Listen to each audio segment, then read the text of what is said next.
Hello and welcome to HW Straight Drive with me Anil Rajpurohit and our sports editor Mahesh Kutti. After a week full of controversial matches, this week was entirely based on nail-biting matches, from no balls to match finishing at the last ball. So Mahesh, what was the best moment of the week for you? Without a doubt, the 13 ball 48 runs that Alzarri Russel scored and just demolished the RCB. Till that time, it looked like RCB would win their first match, but Russell had different ideas. He seems to be a batsman now full of confidence. There is nothing that he cannot do. He comes out, 13 balls, 48. All his innings have been really fantastic innings. He goes, if he needs 50 runs in 15-20 balls, he can score it. So when he is in such high confidence and he comes later half to bat, KKR more often than not will be able to win these games. Do you think the entire batting lineup of KKR is based on Alzarri Russell's performance? See, Alzarri Russell does not come very early on to bat. He comes towards the fag end of the innings, so he can play carefree cricket. And that's exactly where he actually prevails and he really cherishes. And that's what is happening every time. Remember, the top order has been playing reasonably well. I mean, they contribute runs, but the finishing touch comes from Russell and he just blows the opponents away. With the performance of the West Indian players in this season of IPL, do you think like the previous season, even this season is like a West Indian Premier League on the Indian soil? Yeah, you could actually say that. Because when Gale was in song, he dominated. Sunil Narine dominated. Bravo dominated. Pollard dominated. And now Russell is dominating. So the West Indians, they bring in a lot of flair. They play cricket in a very casual manner. But they're very, very exciting to watch. To me, these guys can actually win the final World Cup.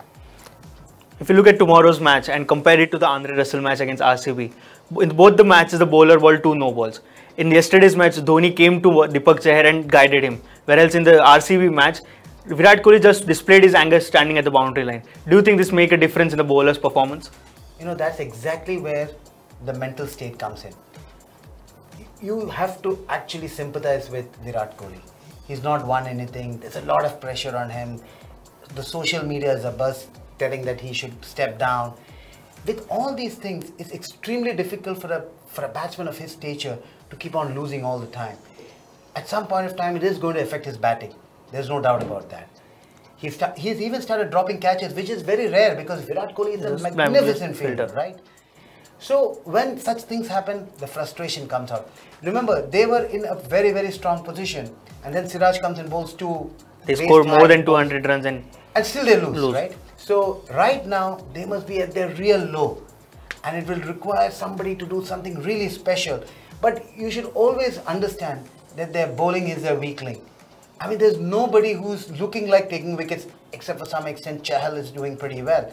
Umesh Yadav came, he's been a disaster. Tim Southee came. Tim Southee. I mean, for some reason, they've not been able to rise up to the occasion. The other reason also could be that they play 7 games at the Chinnaswamy. Chinnaswamy is a very, very difficult ground to defend. Okay, the ground is small, the air being thin, the ball travels. And then when the dew comes in, the spinners will find it difficult.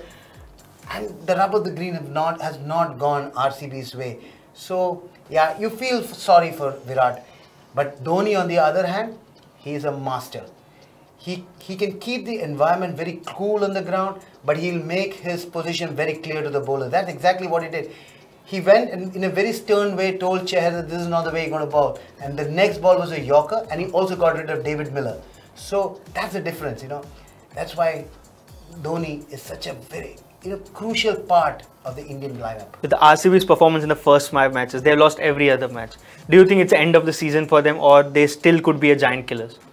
To me, they will be the most dangerous team in the second half of the tournament. Not because they could qualify for the playoff, but they can spoil somebody else's chances. Remember, the day Virat, AB and some of the bowlers start playing well, RCB is going to be a very, very strong team.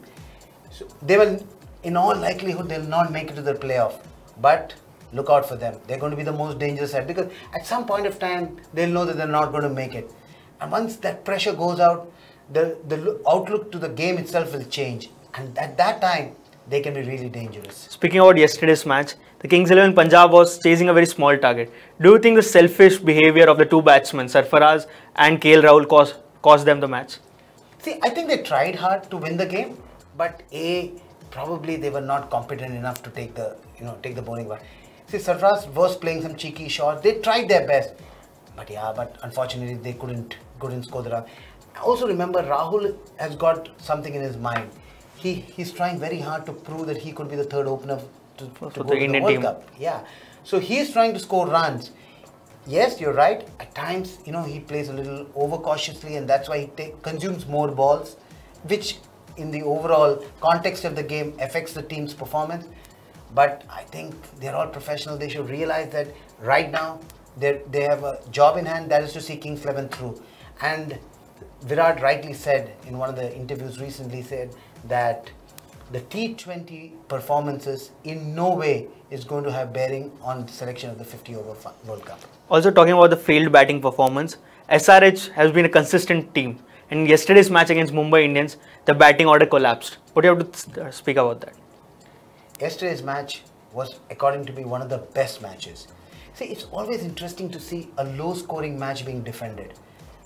At the dinner break, I'm sure most people thought that Mumbai won't be able to defend it, especially because SRH openers have been in red-hot form. The middle order has been playing well. They seem to be a team that knows how to win. The Warner and Bairstow both are in great form. And then see what happened. They got an unlikely hero in Joseph. He came and he just blew Sunrisers apart. And he got great figures of 6 for 12. So all these things is going to have an impact as the tournament progresses. Is it that the Chennai Super Kings and the Sunrisers have peaked a little too early? You never know. Mumbai is starting to look good, like always. They started late, but Mumbai always has got something in their tank to push them into the playoff. So this tournament right now is still very open.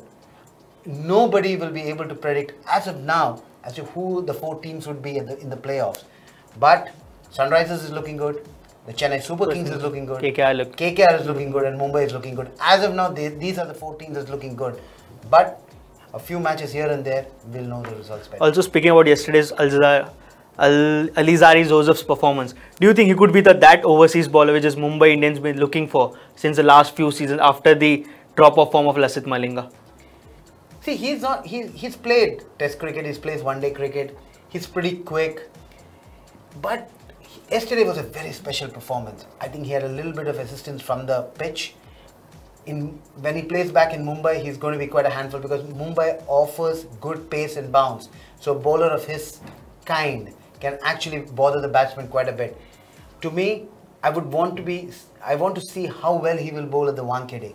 If he can really contribute, then I think Mumbai will have most of their answers solved. Because with Bumrah in one end and Joseph in the other, I think the death overs can be really taken care of. Let's talk about the Indian perspective from the yesterday's match. Yuvraj Singh was dropped from the squad. He was replaced by Ishan Kishan. And Yusuf Pathan is performing really low. Do you think it's the end of their career? See, right at the beginning when we were analysing the teams, I said that they're on the last legs of their career. Yuvraj played one innings where he hit 3 sixes and he reignited a lot of hope among his fans that he's back. But after that, he's been downhill.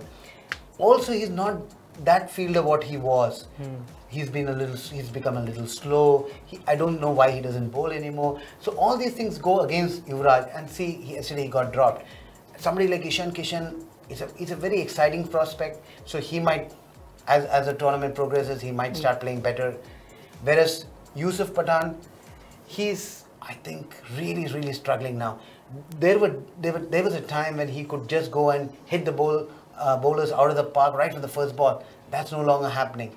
So to me, Yusuf Pathan and Yuvraj Singh would be extremely lucky if they get into a franchisee next time. So what are your expectations from the upcoming week of the IPL? See, as we move forward, by the end of next week, we'll have a reasonably good idea as to which the 4 teams would be. So the gap will start increasing, and then it will happen.